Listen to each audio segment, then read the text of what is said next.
Hello and welcome back to my channel Anurag law classes. और हम पढ़ रहे थे हिस्ट्री, एंशियंट इंडिया हिस्ट्री में। और आज हम पढ़ेंगे प्रोटो हिस्टोरिक पीरियड, आग ऐतिहासिक काल। इसमें हमारा सबसे पहला टॉपिक आता है Indus valley civilisation. Indus valley civilisation का पीरियड था 2500 से लेकर 1750 बीसी तक। इंडस वैली सिविलाइजेशन को ही सबसे पहली अर्बन सिविलाइजेशन माना जाता है और ये सबसे ओल्डेस्ट इंडियन सब कॉन्टिनेंट की सिविलाइजेशन थी। इंडस वैली सिविलाइजेशन के कुछ बेस्ट फीचर्स थे जो कि पहला फीचर था टाउन प्लानिंग। इन्होंने टाउन प्लानिंग बहुत अच्छे से कर रखी थी और ड्रेनेज सिस्टम भी इनका काफ़ी अच्छा था। इसे हम ब्रॉन्ज एज सिविलाइजेशन भी कहते हैं क्योंकि इस टाइम पे ब्रॉन्ज का आविष्कार हो गया था।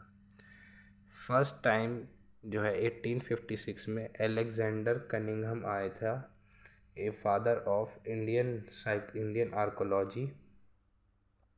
और 1899 में इसकी खोज जो हुई थी वो फर्स्ट टाइम 1856 में हुई थी एलेक्जेंडर कनिंघम द्वारा, जो कि फादर ऑफ इंडियन आर्कोलॉजी कहलाते हैं।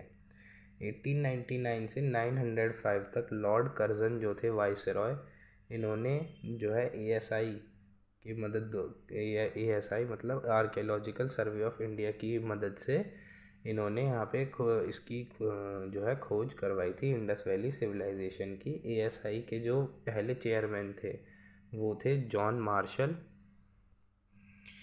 और दो इन्होंने जॉन मार्शल ने दो जो पर्सन हैं वो आर्कियोलॉजी के लिए इकट्ठे करे थे। एक थे दयाराम सहनी जिन्होंने 1921 में हड़प्पा की खोज करी थी, और दूसरे थे आरडी बनर्जी जिन्होंने 1922 में मोहनजोदारो की खोज करी थी। आगे पढ़ते हैं। तो ये जो हमारी इंडस वैली सिविलाइजेशन थी ये एक ट्रायंगल की शेप में थी। नॉर्थ में इसका सबसे नॉर्थेस्ट पॉइंट था मगधा चेनाब नदी के पास।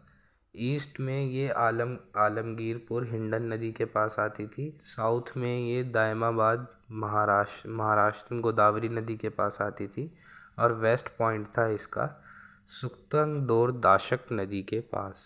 और इंडस वैली सिविलाइजेशन को ही अब हड़प्पा सिविलाइजेशन भी कहते हैं। अब हमारी इसमें जो है बहुत सारी फेमस जो है साइट्स हैं इंडस वैली सिविलाइजेशन की, वो मैं आपको बता देता हूँ, और किस किस ने इसकी खोज करी थी वो भी आपको बता देता हूँ। तो हड़प्पा जो है 1921 में रावी नदी के पास खोज करी थी पाकिस्तान में दयाराम साहनी द्वारा। मोहनजोदारो भी पाकिस्तान में खोजा गया था 1922 में इंडस रिवर के पास आरडी बनर्जी द्वारा। थर्ड इसमें सुक्तनदोर की खोज हुई थी पाकिस्तान में 1927 में दाश्क रिवर के पास Mark R R L Stein के द्वारा। इन्होंने खोज करी थी मार्क आर एल स्टाइन ने। चुदारो चंदारो जो है वो पाकिस्तान में खोजा गया था 1931 में इंडस रिवर के पास, और इसकी खोज करी थी एमजी मजूमदार ने। रोपर जो है वो पंजाब में खोजा गया था 1953 में सतलुज रिवर के पास। वाईडी शर्मा ने इसकी खोज करी थी। कालीबंगा राजस्थान में जो है इसके जो सिविलाइजेशन के अवशेष मिले थे कालीबंगा राजस्थान में मिले थे 1953 में घाघर रिवर के पास, और इसकी खोज करी थी ए घोष ने। लोथल गुजरात में 1955 में जो है इसके अवशेष मिले थे लोथल गुजरात में, और नदी थी वहाँ पे भागवा, और इसकी खोज करी थी एसआर राव ने। आलमगीरपुर उत्तर प्रदेश में भी इसकी साइट की एविडेंस मिले हैं, प्रूफ मिला है। 1958 में इसकी खोज हुई थी हिंडन रिवर के पास वाईडी शर्मा द्वारा। राखी गढ़ी हरियाणा में भी इसके अवशेष पाए गए हैं 1969 से लेकर 1990 तक सरस्वती नदी के पास, और इसकी खोज करी थी सूरज भान और राफिक मुगल ने।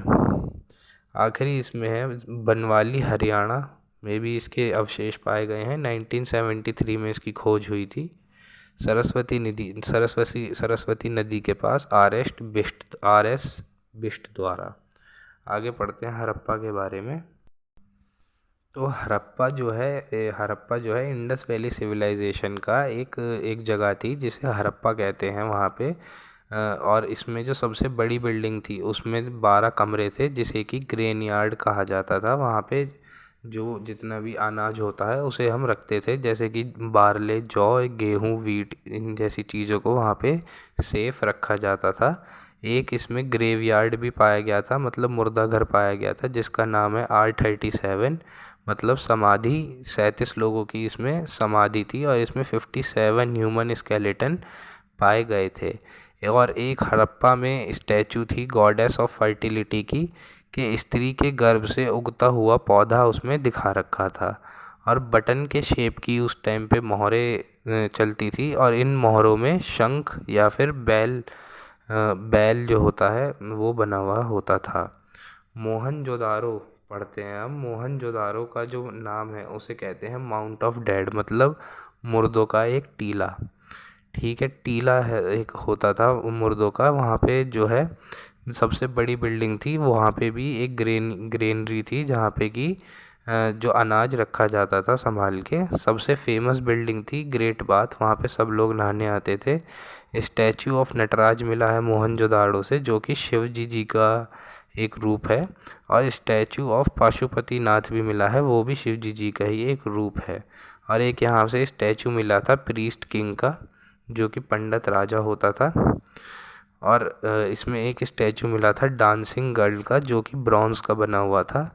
और उस टाइम पे स्वास्तिक सिंबल की खोज हो गई थी। और हर एक मकान में एक कुआं होता था। हर एक मकान में एक कुआं होता था। और यहाँ पे जो ईंटों का आकार था, ईंटों का जो अनुपात था वो था 4:4:1, 4:2:1 इसका जो ईंटें थी उनका उनका क्या कहते हैं डायमेंशंस थी। और एक मोहर पे नाव का चित्र, यहाँ पे मोहर पे नाव का चित्र भी होता था। इंडस वैली सिविलाइजेशन में 2 एडमिनिस्ट्रेटिव कैपिटल्स हुआ करते थे, जिन्हें की ट्विन कैपिटल्स के नाम से जाना जाता था, जो कि था हड़प्पा और मोहनजोदारो। अब आगे पढ़ते हैं। नेक्स्ट जो हमारी साइट आ जाती है वो आती है चंदारो की साइट। ये एक लौती रूरल साइट थी इस सिविलाइजेशन की। गांव वाली जो होती है वो थी इस सिविलाइजेशन की एकमात्र रूरल साइट थी। यहाँ पे जो है एक दुर्ग महल नहीं था। और यहाँ पे जो है कच्ची ईंटों का इस्तेमाल किया जाता था, जो कि बेलन के आकार की होती थी, सिलेंड्रिकल सील्स के आकार की होती थी। और यहाँ पे एक पिक्चर हैगी वहाँ जो कि कैट जो है एक कुत्ते का पीछा कर रही है, एक बिल्ली जो है एक कुत्ते का पीछा कर रही है। और चंदारों में ही एविडेंस मिले थे लिपस्टिक और कड़ों के, बैंगल्स के यहाँ पे अवशेष मिले थे। अब आगे पढ़ते हैं हम लोथल गुजरात के बारे में। लोथल जो है एक पोर्ट हुआ करता था, एक बंदरगाह हुआ करता था इंडस वैली सिविलाइजेशन का, तभी लोथल को फाइनेंशियल कैपिटल कहा जाता है। ठीक है, और लोथल गुजरात में जो है पर्शिया की करेंसी पाई गई थी।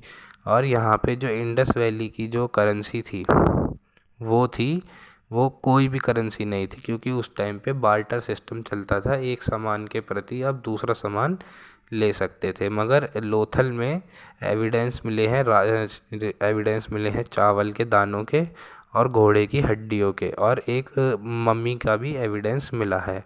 अब आप सोचेंगे कि इतनी उन्नत सिविलाइजेशन कैसे ख़राब हो गई, तो ज़्यादातर हिस्टोरियंस का मानना है कि इंडस वैली सिविलाइजेशन जो है वो बाढ़ के कारण ख़त्म हो गई। ठीक है, अगर आप मेरी वीडियो यहाँ तक देख रहे हैं आपका बहुत बहुत धन्यवाद। आप मेरी वीडियो को लाइक करें और मेरे चैनल को सब्सक्राइब करें। Thank you.